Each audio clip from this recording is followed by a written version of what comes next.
Graça e paz, irmãos, irmãs.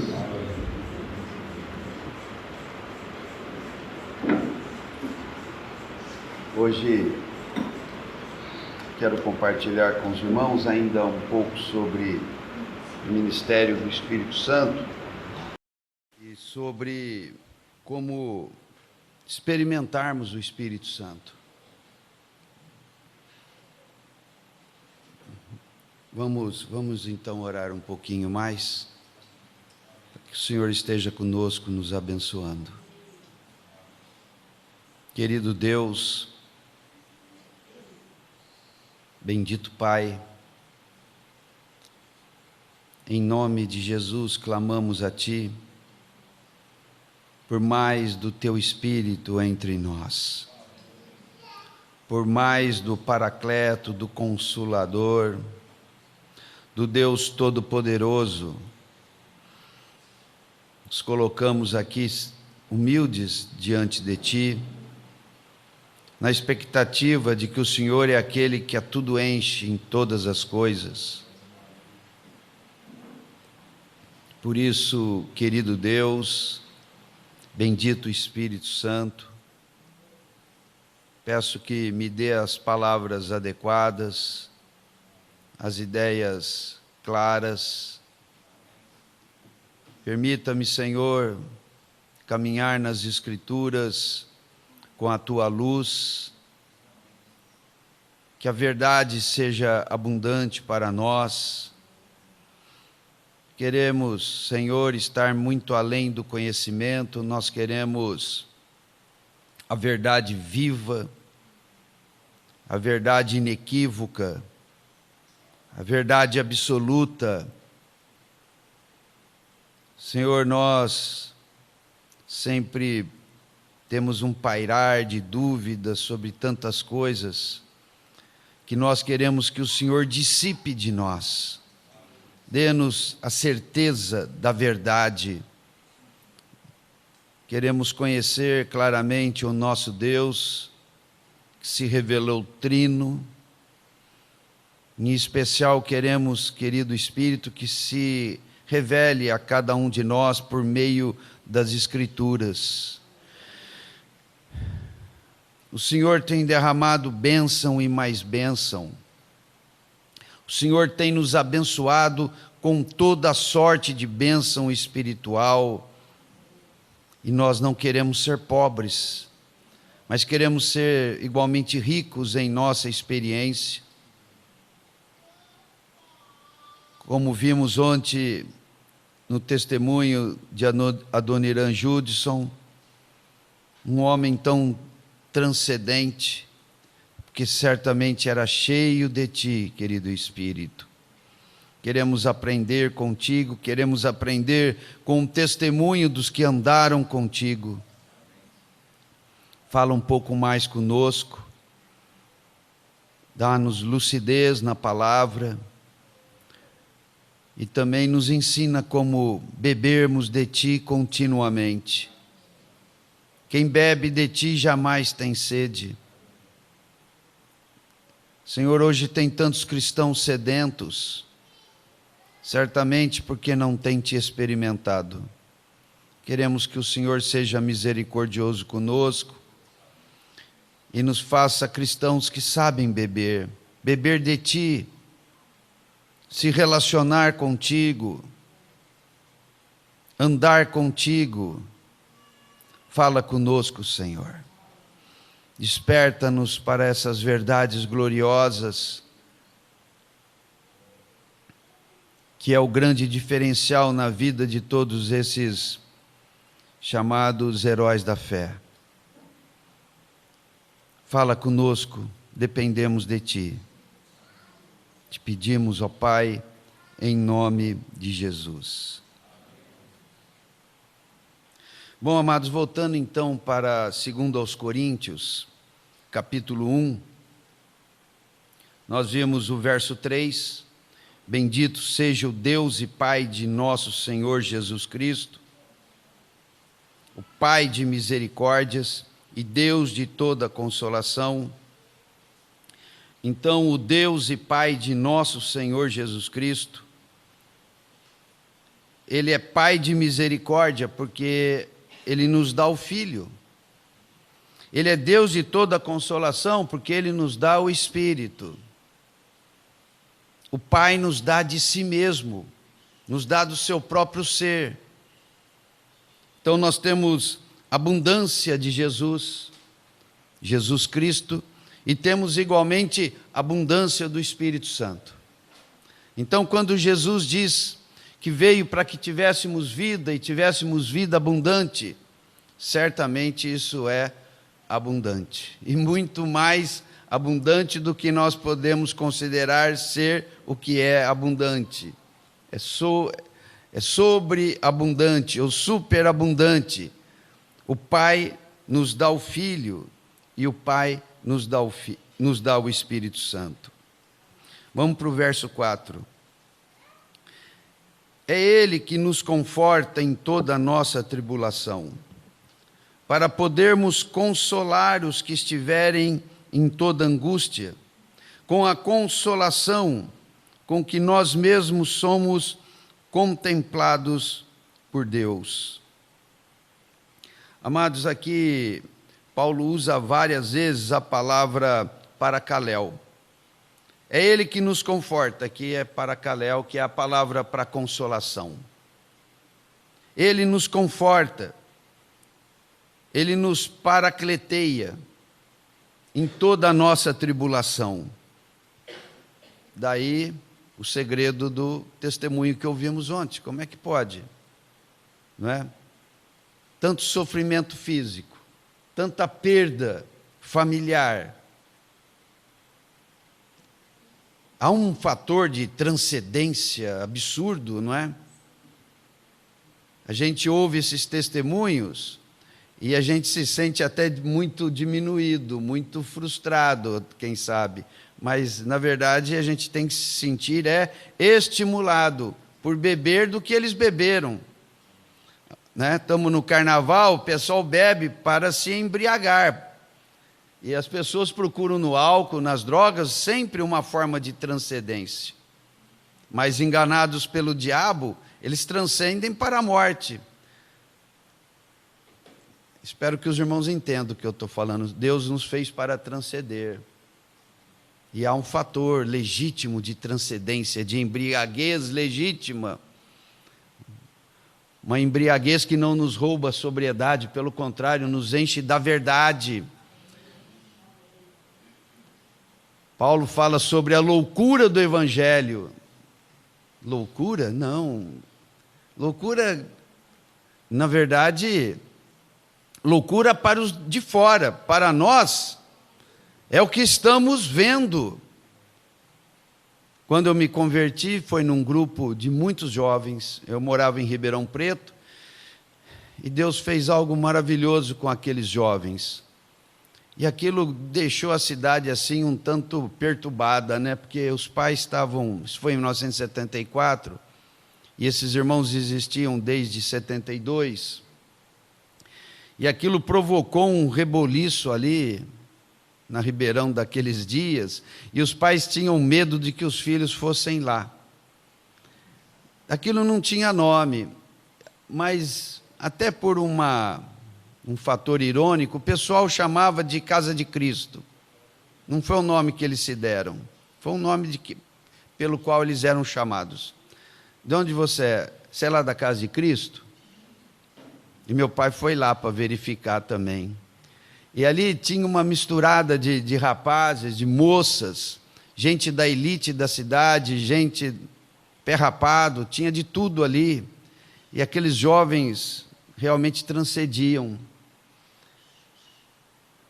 Aquilo era uma época em que a gente herdou algo da cultura hippie. Então a gente era cabeludo, se vestia tudo meio esfarrapado, né? Era moda, né? Era uma moda no embalo hippie, né? E a gente era daquele jeito. E cadeira para sentar? Para que cadeira para sentar? Tem chão para sentar? Então o gostoso era sentar no chão. E às vezes alguns pais, pessoas influentes lá na sociedade de Ribeirão Preto da época, muito preocupado com aquilo, chegava lá chegava lá não, mandava a polícia lá. Porque aquilo ali era coisa de louco. E o meu filho está lá dentro. Aí a polícia chegava, e acho que eles estão fumando maconha, usando cocaína. Aí a polícia chegava, aquela rapaziada sentada no chão, de boa, orando, às vezes alguém falando. A gente tinha uma coisa de ficar olhando para cima, no geral a gente olhava para a lâmpada, se fosse à noite. Aquele pessoal está louco. Aí o polícia, vou prender quem lá? Tinha que dar explicação para o pai graúdo lá, né? Não tem. Aí um dia mandaram um sargento, irmão da Assembleia de Deus, que os irmãos colocaram nele o nome de Amém. E, e um dia o Amém chegou lá, sargento da polícia. Ele era um tipo assim, a princípio, policial mesmo, né? Um tipo assim, intimidador. Ele era negro, mas muito alegre. Mas assim, uma figura...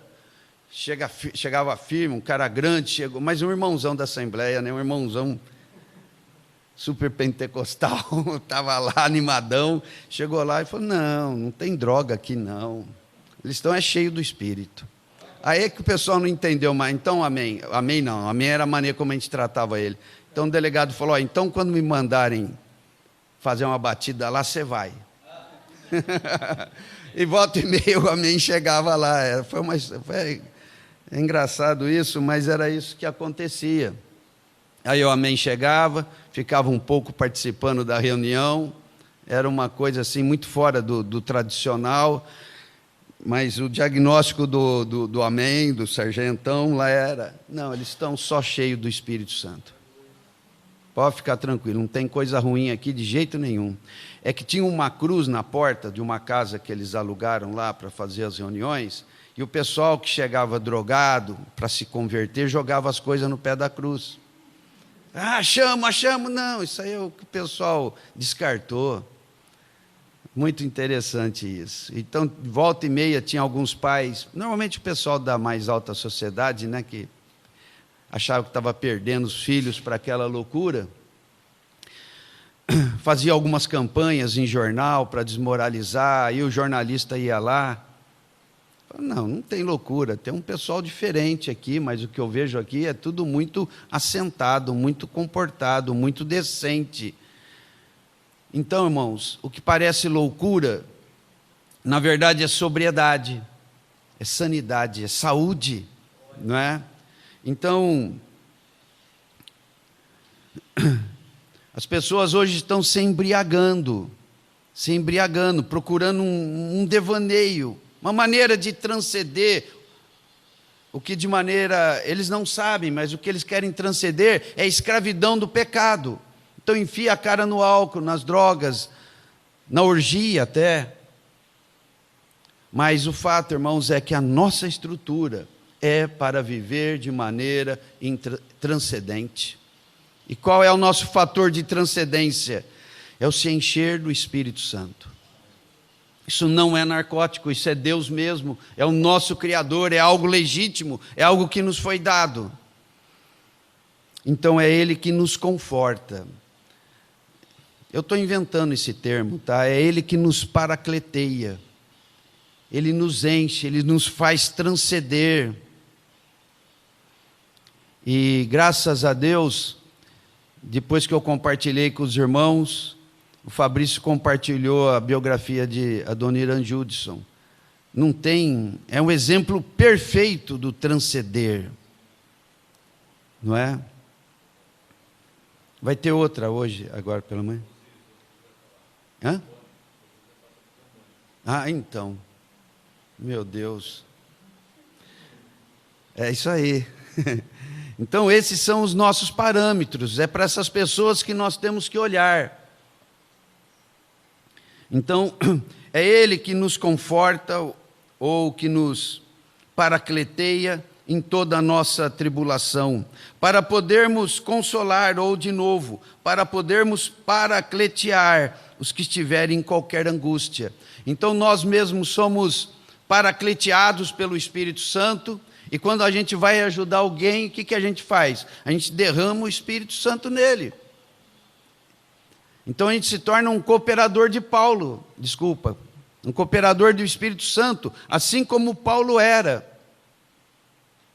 O próprio Espírito Santo é o nosso paracleto, mas nós podemos cooperar com o Espírito Santo, levando as pessoas a beberem do Espírito, por meio da oração, por meio do consolo das Escrituras. Essa expressão é usada, acho que em Romanos, consolação das Escrituras. O Espírito Santo se move por meio das Escrituras que ele mesmo escreveu. Então, quando eu leio a Bíblia, qual que é o poder da Bíblia?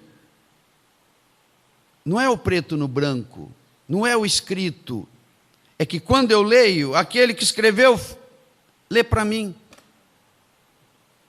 Isso é tremendamente místico, irmãos, transcendente. E nós precisamos ter essa fé de que isso acontece. Abre a Bíblia e ore para que Deus fale com você. Irmãos, ele não vai vir, ele não vai derramar algo do céu, ele já está ali. Tem uma expressão que os cristãos gostam muito, do pai que pega o filho no colo, né? Que o Senhor nos pega no colo, nos pega nos braços. Irmãos, e é isso mesmo, e quem faz isso é o Espírito Santo.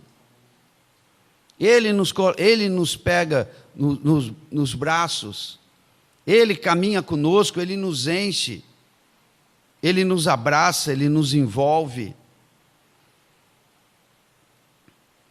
É Ele que nos conforta em toda a nossa tribulação, para podermos consolar ou paracletear os que tiverem em qualquer angústia. Com a consolação com que nós mesmos somos contemplados por Deus. Então, de novo, aqui é um jogo de palavras que Paulo faz com a própria palavra paraclesia, ou paracaléu, com a consolação. Aqui a palavra é paraclesia.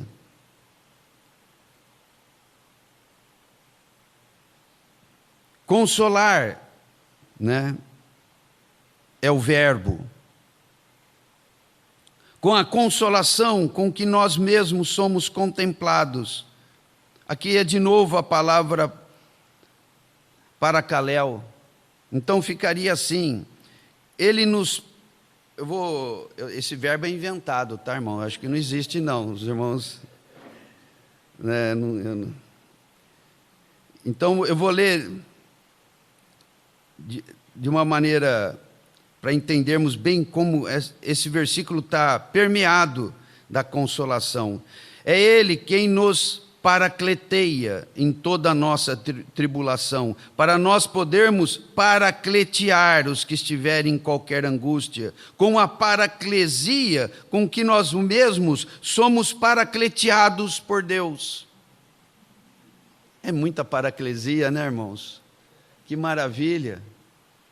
Então, resumindo, trazendo para o português simples aqui, vamos colocar assim: o Consolador nos consola com sua consolação. Jesus disse assim: deixo-vos a paz, a minha paz vos dou, não a dou como a dá o mundo. Então há uma paz de Jesus, há uma paz que Ele nos dá, que Ele nos deixou, e é exatamente essa paz. Quando nós falamos em consolação, irmãos, a palavra-chave é paz, mas logo em seguida ela é seguida da palavra alegria, paz e alegria. Isso é o resultado da paraclesia, isso é o resultado do que o Espírito Santo faz.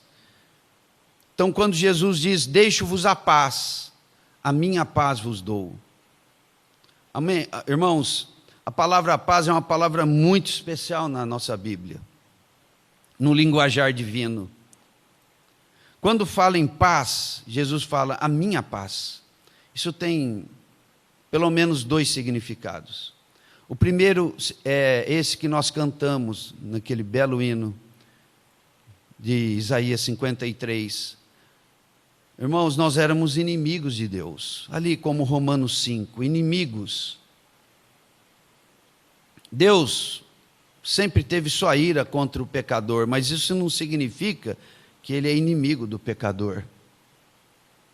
O pecado do pecador suscita ira no coração de Deus, mas ele consegue ficar irado sem ser nosso inimigo. Mas nós não, nós éramos inimigos declarados de Deus. Eu me converti novo, me converti com 17 anos, e antes de me converter eu era muito piadista, muito engraçadinho da roda, e eu fazia muita piada com Deus. Até hoje eu lembro, eu falo, que violência. Eu já não me sinto mais culpado por isso, mas eu falo, mas que coisa infame, como é que eu fazia piada com Deus? Pois já está para quase 50 anos isso, e volta e meia, isso volta, e eu falo, puxa, como é que eu fazia piada com Deus? Eu não fui um perseguidor como Paulo, não fui alguém devasso, não fui, mas eu fazia essas piadas, não é? Nós éramos inimigos mesmos. E Ele nos amou quando ainda éramos pecadores. Havia uma inimizade, um impedimento entre nós e Deus. Tinha o caminho de acesso, estava travado, estava impedido. A árvore da vida, ela estava cercada por querubins da glória e por uma espada refulgente que revolve-se, que se dá volta como uma sentinela. Aqui não. Vida para vocês, não. Perderam o direito. Se a gente entender o significado desses querubins e daquela espada ali, é algo terrível. Perdeu mesmo. Perdeu mesmo.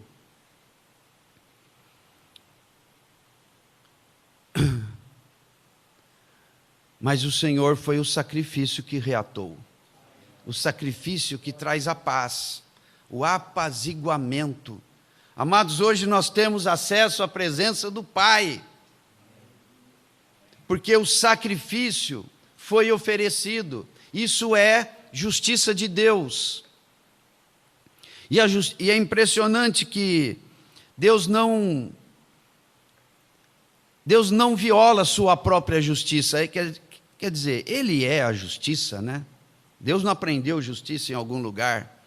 A justiça é Ele mesmo.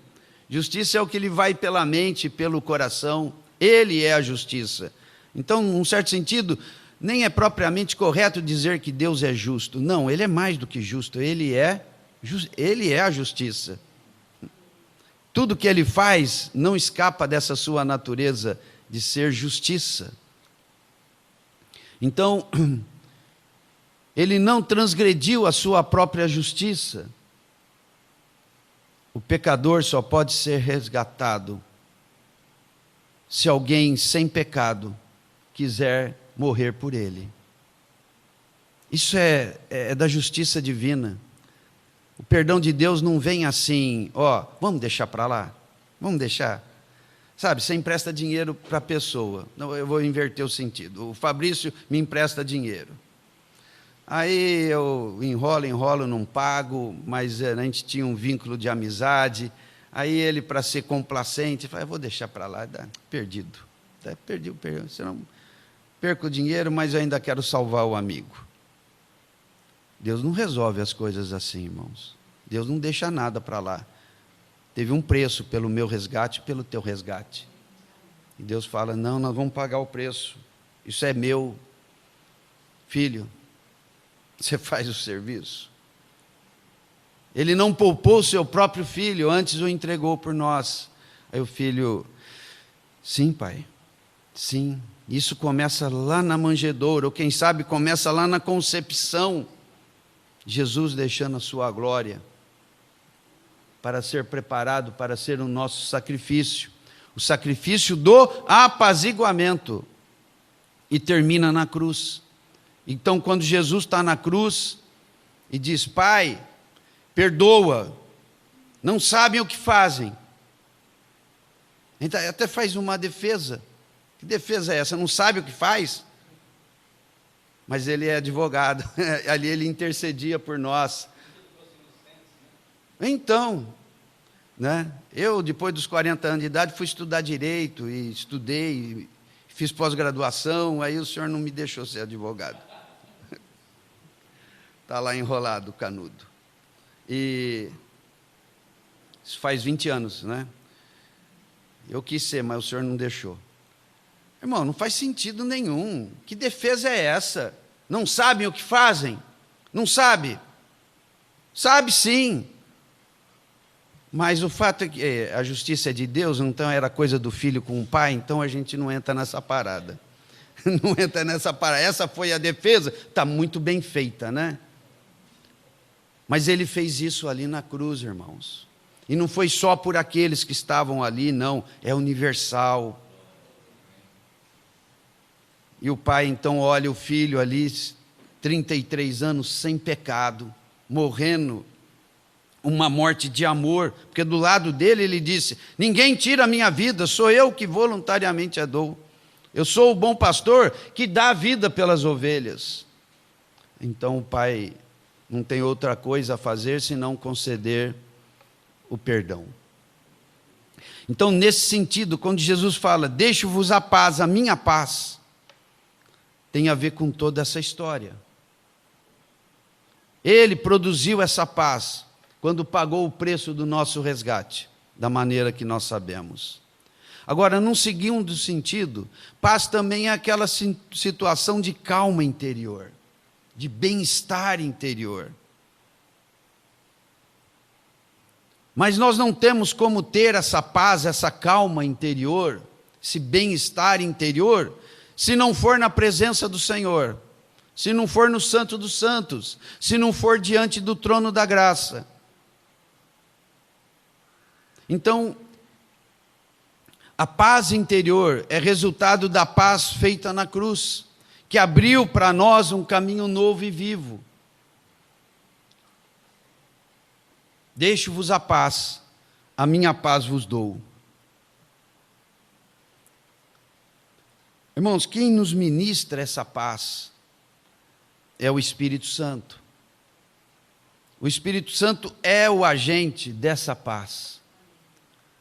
Jesus disse que Ele nos dava paz, que Ele nos deixava paz, e o ministrador dessa paz é o Espírito Santo. É com essa paz que Ele nos consola. E é essa paz que nós temos quando nos paramos diante da presença do Espírito Santo. Quando nós entramos no nosso quarto, eu vou insistir nisso, irmãos, eu vou falar dezenas de vezes, se for possível.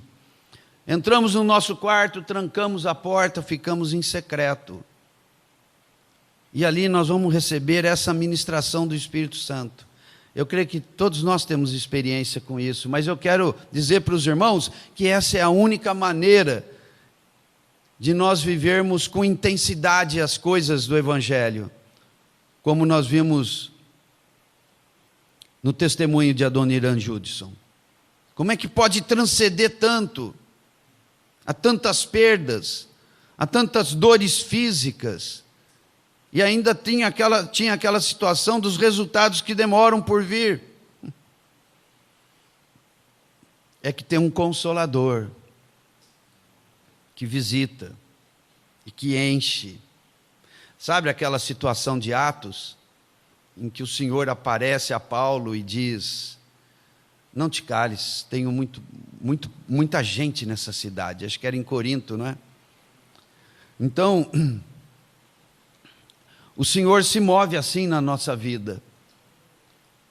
E nós precisamos aprender a dedicar esse tempo. A obra flui daí. A gente se enche na comunhão e sai para a obra. Sair para a obra sem se encher dessa comunhão pode ser até mesmo desastroso. Mas quando nós nos enchemos da paz que o Senhor produziu lá na cruz, que Ele nos deu, que Ele nos deixou e que nos é ministrado pelo Espírito Santo, então nós nos tornamos de fato como Paulo, como o Judson, nós somos imparáveis, irmãos. Isso deve dar uma raiva no diabo, porque ele faz tudo o que lhe é permitido fazer, e o desgraçado não para. Uma vez eu vi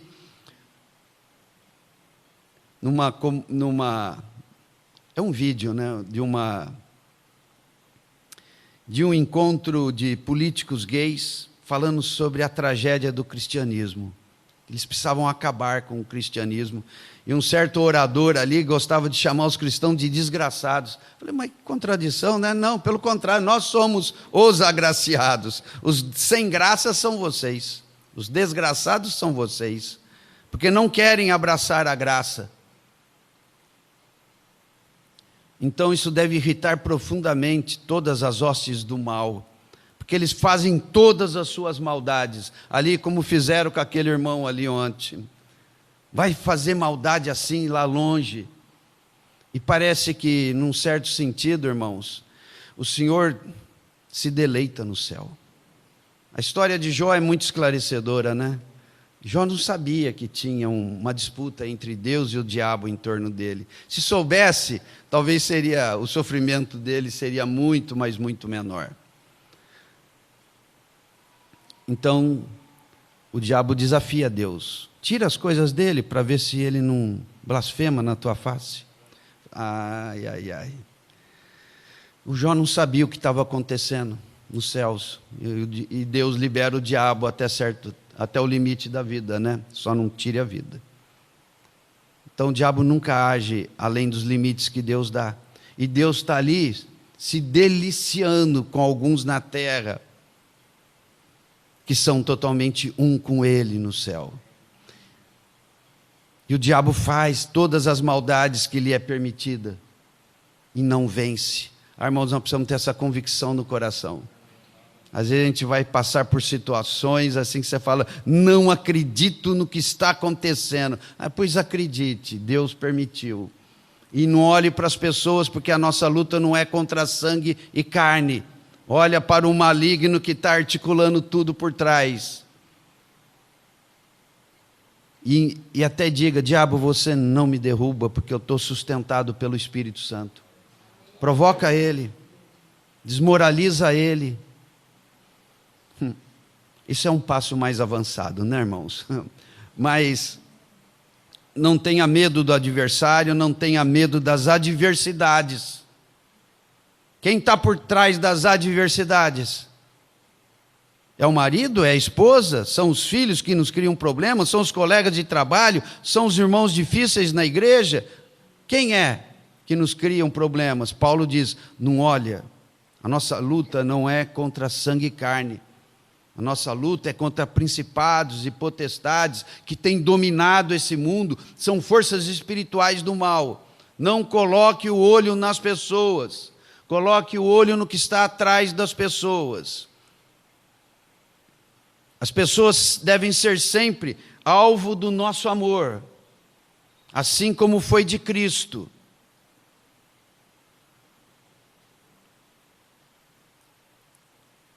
A nossa luta é totalmente espiritual. Paulo deixou isso claro e rasgado ali em Efésios 6, de 10 a 20. A nossa luta não é contra sangue e carne. A nossa luta é contra o maligno que é espiritual. Por isso nós temos que ser cheios do Espírito, porque tem algo invisível acontecendo que nós, é claro, não vemos, mas que nós temos que ter total consciência.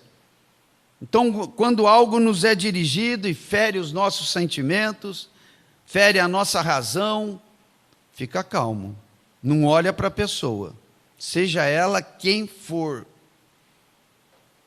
Tem um articulador por trás daquela pessoa.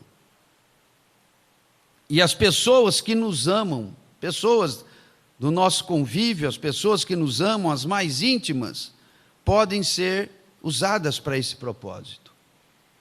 Por isso, nós nunca devemos ter os olhos postos nas pessoas. Veja o que está por trás das pessoas. Isso, para mim, me traz grande paz. Então eu vejo que eu não tenho uma luta contra aquele ou aquela a quem eu estou vendo. Eu tenho uma luta contra aquele que eu não estou vendo. E eu tenho o apoio e o poder daquele que eu também não estou vendo. Então tudo é um assunto de fé. E na fé nós transcendemos. Paulo diz, em 2 aos Coríntios mesmo, acho que no capítulo 4, não atentando nós nas coisas que se veem, mas nas que não se veem. A nossa luta, amados, é espiritual.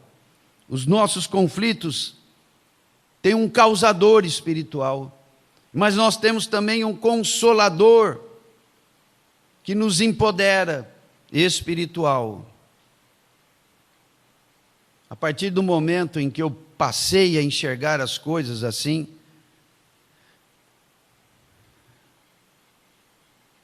eu já tinha mais de 30 anos de cristão, quando eu passei a enxergar as coisas claramente. Eu vou encarar esse Efésios 6, de 10 a 20. Não, eu quero entender isso aqui. Eu preciso entender isso aqui. E ali Paulo vai falar dessa guerra espiritual. Então você começa a mudar o trato com as pessoas. Você começa a mudar, na verdade, o seu próprio trato com tudo. Porque você começa a ver dificuldades não no que você vê. Você começa a ver dificuldades, na verdade, pelo causador verdadeiro dos problemas, que é aquele que eu não vejo. E eu também sou ajudado por aquele que eu não vejo. Então, irmãos, que o Senhor nos ajude a termos um evangelho de fé, não apenas de efeito moral, porque o evangelho tem um efeito moral, não tem? E a gente deve levar isso muito a sério, mas nós não podemos ficar só no efeito moral do evangelho.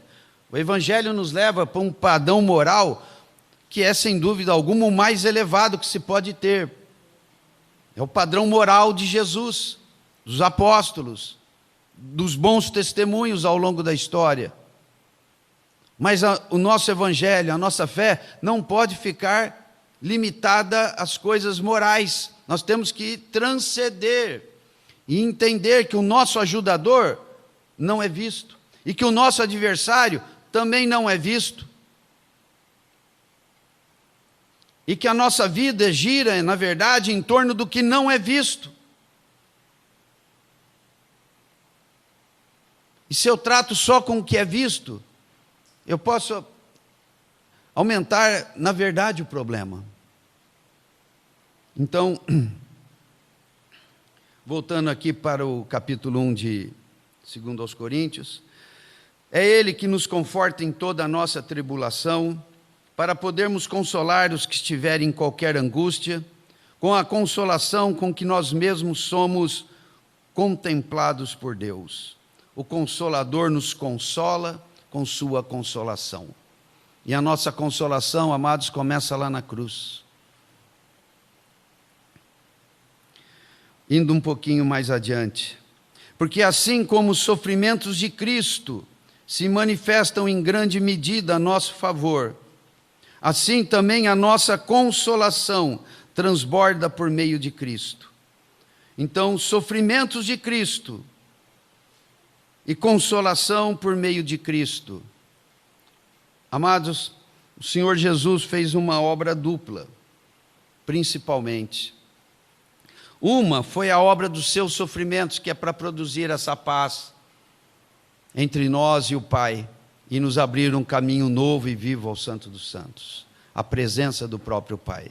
Esse é um lado, envolve sofrimento, envolve a cruz, envolve morte. Mas há uma segunda obra, que é nos dar o Espírito Santo. Então o Senhor tanto morre na cruz, como é aquele que nos batiza no Espírito Santo.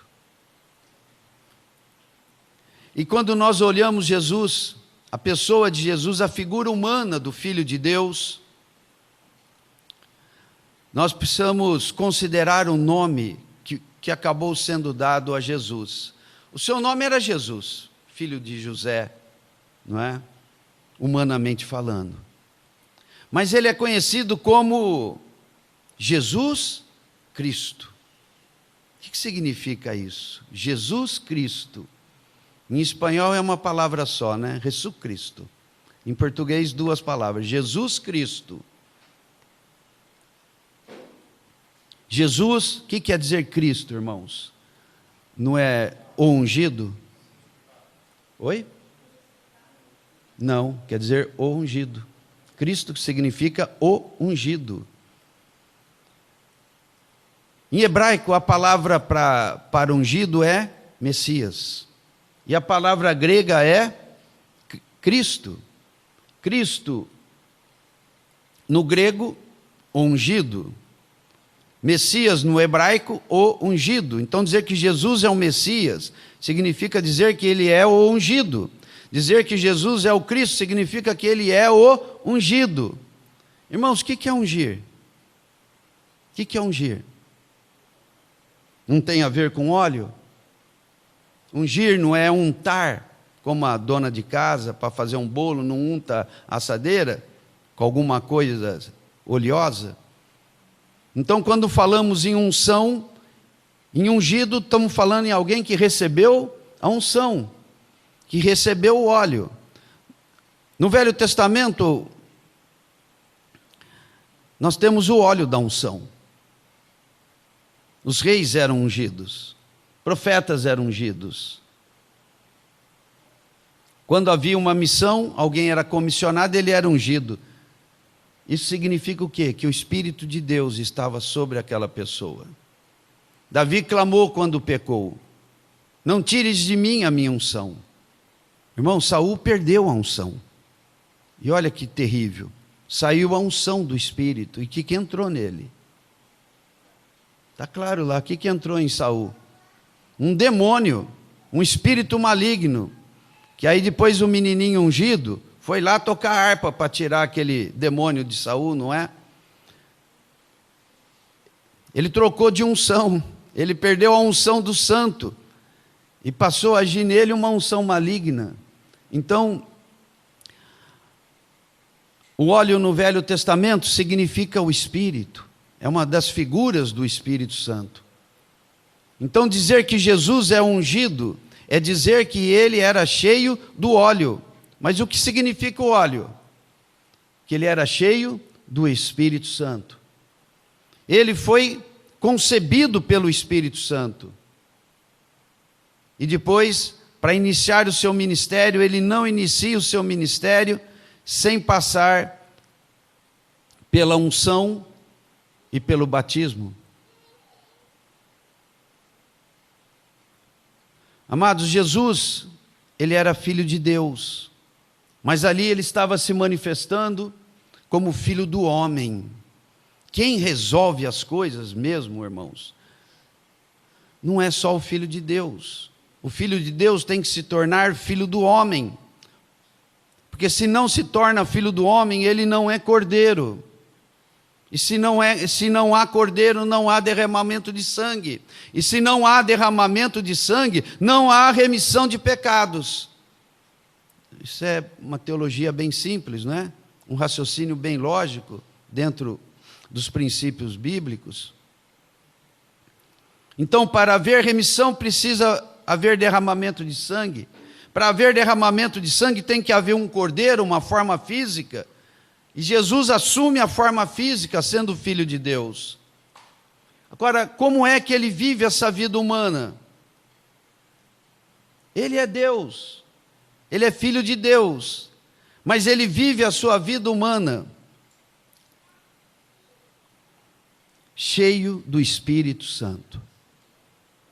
Em sua humanidade, ele não se move no seu próprio poder divino, ele se move no poder divino do Espírito Santo. Então nós vamos ver algumas coisas a respeito disso, e nós temos que entender que Jesus é para nós o protótipo do que devemos ser. Ele teve um viver humano que é o molde do que nós devemos ser.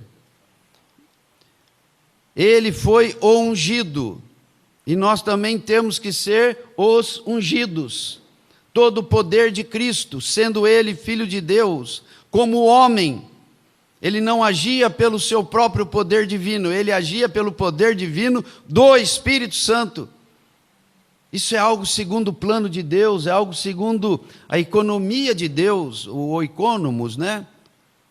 Oikonomia, a dispensação, é o plano de Deus. E o que Jesus foi, é o que o Pai quer que sejamos. Jesus, ele foi guiado pelo Espírito Santo, ele foi empoderado pelo Espírito Santo, e a própria transcendência dele na sua condição humana procedia do Espírito Santo. Mas ele não era Deus, irmão, era Deus, mas o plano de Deus dizia que como homem, ele tinha que viver misturado com o Espírito Santo. Irmãos, isso é plano de Deus, porque Jesus, ele não é só o Redentor, ele também é o protótipo do que o Pai quer de mim e de você. Temos que conhecer o Espírito Santo, temos que nos submeter ao Espírito Santo e andar guiados e empoderados pelo Espírito Santo, assim como Jesus. Ele é o modelo, ele é o primeiro, ele é o que inaugurou essa era. Então vamos ver um pouco sobre isso. Lucas 3:21.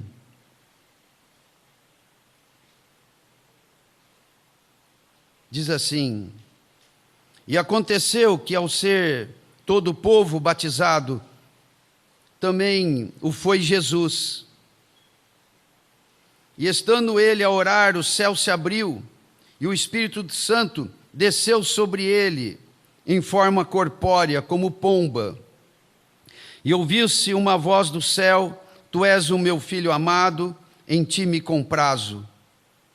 Então observem, irmãos, estando ele a orar, o Espírito Santo desceu, ainda de forma corpórea, como pomba. O Espírito Santo é óleo, o Espírito Santo é mostrado também por pomba, pela figura de uma pomba. E o Pai diz que ele era o Filho amado, em quem ele tinha o seu prazer. Dizer que o Pai tem prazer no Filho não é só porque ele é o queridinho, não. É porque ele é obediente. Por que o Pai gosta tanto do Filho? Por que o Pai tem prazer no Filho? Só porque é o seu filhinho? Porque nós somos assim, né? Às vezes o menino é danado, a menina é danada, e a gente... Eu amo. E ama porque a gente ama mesmo. Mas Jesus é amado do Pai porque ele é obediente. Imagina um filho que não decepciona, um filho que só agrada. É o que Jesus é para o Pai. E o Pai tem nele todo o seu prazer. E o filho está ali cheio de prazer no Pai. E o Pai está cheio de prazer no Filho. E agora o Pai está dando a condição humana de Jesus, a unção do Espírito Santo. E Jesus está cheio de prazer no Espírito Santo, e o Espírito Santo está cheio de prazer no Filho. Eu vou abrir um parênteses aqui. Na oração de Jesus, em João 17, há um momento ali, ele fala: Pai, assim como eu sou em ti, e tu és em mim, sejam eles em nós. Irmãos, o que é isso? O que Jesus está orando ali? O que ele está pedindo para mim e para você? Ele está pedindo um lugar para nós na comunhão da Trindade. Aí a gente começa a entender a dona Iranjudes e os que vão ser abordados aqui. Eles estavam nessa comunhão. Não é tremendo isso, irmãos? Puxa, a gente podia parar agora e começar a fazer um louvor aqui. E fazer o nosso espiritual aqui, porque fomos chamados para dentro da Trindade. Jesus está pedindo: Pai, ó, esses que o Senhor me deu aqui na terra, eles podem entrar na roda aqui da Trindade? Pai, claro, filho, é tudo que eu quero. Bom é estarmos aqui, Aí o Pedro mandou bem, né? Eles estavam lá no Monte da Transfiguração, Jesus radiante, Moisés, Elias, e o Pedro saiu com essa: bom é estarmos aqui. Só que ele inventou de fazer alguma coisa, né? Vamos fazer uma tenda para ti, outra para o outro, outra para o outro. Falei, não, e já está. Chega, passou. Passou a beleza, passou. Era para ficar quieto, Pedro. Marta, é para ficar quieta. Deixa eu ministro. Eu sou a graça, sou eu que dou. Primeiro eu encho vocês, para depois vocês saírem fazendo alguma coisa, tá? Não vai fazer nada sem estar cheio, não, hein? E o Senhor tem essas coisas. Fica quieto aí, eu quero te encher. Irmãos, eu tenho vivido essa base os últimos 10 anos. Fica quieto. Às vezes fala, Senhor, não consigo orar. Eu falo, mas não estou pedindo para você orar. Fica quieto aí. Senhor, eu estou com sono. Dorme. Aí eu dormia, não é que eu acordava numa alegria. Aí depois me ficava claro, está vendo? Deixa que eu te encho. Eu te encho. E nós temos que entender a graça do Senhor. A graça é muito mais graciosa do que a gente imagina, irmãos. A coisa é muito mais dada, é favor, muito mais do que a gente imagina. Meu Deus, o tempo acabou. E eu nem comecei. Mas vamos concluir essa ideia aqui. Então Jesus aqui, ele está sendo empoderado no Espírito Santo. E o Espírito Santo vai ser nele, irmãos, não só poder, mas vai ser também consolação. Em Hebreus, se eu não estou enganado, no capítulo 7, nos diz ali o autor, que Cristo se ofereceu na cruz pelo Espírito Santo. O Espírito Santo acompanhou Jesus para realizar a obra e para ser o consolo dele, consolo físico, consolo psíquico, para ser direção, para ser tudo, tanto no âmbito interno da pessoa de Jesus, como no âmbito das coisas relacionadas à obra. Era o Espírito Santo quem energizava Jesus em tudo, até a cruz. Precisamos entender, irmãos, e crer nessas coisas. Elas não são tremendamente consoladoras. No capítulo 4 ainda aí de Lucas, diz assim: Jesus, cheio do Espírito Santo, voltou do Jordão e foi guiado pelo mesmo Espírito no deserto. Quem que estava com Jesus na hora da tentação, irmãos? Ele estava sozinho lá? Não, ele estava com o Espírito Santo. Irmãos, não é para vivermos sem o Espírito Santo. Às vezes eu pelo menos já fui tomado desse pensamento, do sentido heróico da obra, né? Eu vou fazer. Não faz nada, não faz nada, não faz nada. Quando Adoniran escreve aquela carta para o sogrão, você me dá minha sua filha para nunca mais vê-la? E para ela se lascar junto comigo na obra? Em português simples, acho que é mais ou menos isso, né, Fabrício? Ele já estava claro do que ele teria pela frente. Ele não entrou de alegre lá na Birmânia. Ele não foi de alegre para aquela situação. Ele já sabia, de certa forma, não claramente, mas ele já sabia o que o esperava. Então não há obra sem o Espírito Santo, como também não há viver humano cristão sem o Espírito Santo. Jesus foi para o deserto enfrentar o diabo cheio do Espírito Santo. Humanamente, não se enfrenta o tentador sem estar cheio do Espírito Santo. O próprio Senhor Jesus nos ensinou a orar. Não nos deixe cair em tentação. Isso é uma coisa que é para ser orada diariamente. E se a gente ora, Pai, não nos deixe cair em tentação, o que Ele vai fazer? Ele vai tirar o diabo da sua frente? Não, Ele vai te encher com o Espírito. E você vai resistir o diabo, o tentador, no poder do Espírito Santo. Depois, um pouco mais adiante, no verso 14, passou então pela situação do deserto, os 40 dias da tentação, venceu o diabo. No verso 14 diz: então Jesus, no poder do Espírito Santo, regressou para a Galiléia, e a sua fama correu por toda a vizinhança. Primeiramente, Jesus ficou famoso por conta dos milagres e da maneira como ele expulsava os demônios, né? 15. E ensinava nas sinagogas, sendo glorificado por todos. Então, as atividades de Jesus basicamente se baseavam nisso: ensinar, curar enfermos, expulsar demônios. E o impressionante é que Jesus, em algum lugar dos evangelhos, diz: e ele meramente com a palavra os expelia. Porque tinham exorcistas na época já. E quem teve a experiência de expulsar demônios, tem uns que saem muito rápido. Saem assim, cala a boca e sai! E a pessoa já volta. E tem uns que você fica 2, 3 horas brigando, e o demônio ainda fala: ainda somos 29. Mas Jesus, com a sua palavra, dizia: sai. Você fala: mas o que é isso? Os irmãos lembram daquela história dos exorcistas lá no livro de Atos? Exorcistas ambulantes. Pô, que profissão, meu, vai vender sorvete. Mas iam ganhar muito dinheiro com aquilo.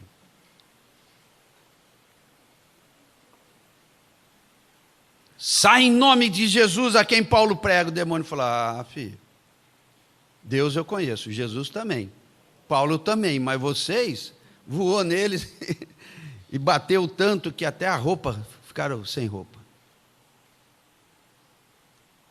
Mas Jesus chegava e expulsava com a mera palavra. Isso surpreendia as pessoas de uma maneira impressionante. Nunca se viu tal poder por aqui. As curas de Jesus também eram instantâneas. Isso era coisa que ele fazia. Hoje a gente faz, não como ele fazia, mas a gente faz, aos trancos e barrancos, aos perrengues. O Senhor tem nos ajudado a expulsar demônios e a curar enfermos, não é? Então, essa era a obra de Jesus. E o verso 14 então nos diz: Jesus no poder do Espírito Santo. Então, como é que ele fazia tudo isso? No poder do Espírito Santo. Como é que o Adoniran aguentou? No poder do Espírito Santo. Aí um pouco mais adiante ele vai pregar em Nazaré, ali logo no início do ministério dele. Nazaré foi a cidade onde ele foi criado. Então ele era conhecido de todos ali, um lugarzinho, né? Um lugar pequeno, tinha lá uma sinagoga que Jesus frequentava. E como tinha boa leitura, ele costumava ler, como lhe era de costume, diz o relato. E ele, naquele dia: olha, Jesus por aqui, o filho da nossa terra, e agora ele está tão famoso por aí. Ele falou assim: eu vou fazer a grande revelação agora. Então lhe deram o livro do profeta 17, Isaías, e abrindo ele o livro, achou o lugar onde estava escrito: o Espírito do Senhor está sobre mim, pelo que me ungiu para evangelizar os pobres, enviou-me para proclamar libertação aos cativos e restauração da vista aos cegos e pôr em liberdade aos oprimidos, e apregoar o ano aceitável do Senhor. Tendo fechado o livro, devolveu ao assistente e sentou-se, e todos na sinagoga tinham os olhos fitos neles. Fico imaginando quantos olhos estavam pregados em Jesus, né? Uma coisa assim espantosa. O que é isso? Até outro dia ele era só o carpinteiro da cidade. Eu sempre achei que ele era um bom menino, mas, puxa, agora ele está por aí como um profeta poderoso, já famoso. E até certo ponto eu acredito que eles estivessem orgulhosos disso. Mas Jesus falou: eu não sou só um profeta. O Espírito do Senhor está sobre mim. O que significa dizer isso, irmãos? Eu sou Cristo. Falei: não, aí não. Eu conheço você. Você é filho de José, rapaz. Você perdeu o respeito pela cidade que te criou, perdeu o respeito pelos mais velhos. E como é que terminou essa história? saíram com ele para o alto do monte para atirar. Foi a primeira tentativa de matarem Jesus.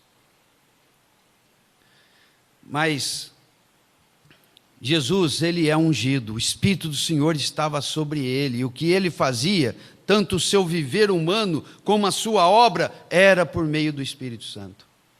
Amados, tudo que vemos em Jesus é o que Deus, o Pai, preparou para nós. É impressionante a nossa unidade com Cristo dentro do propósito de Deus.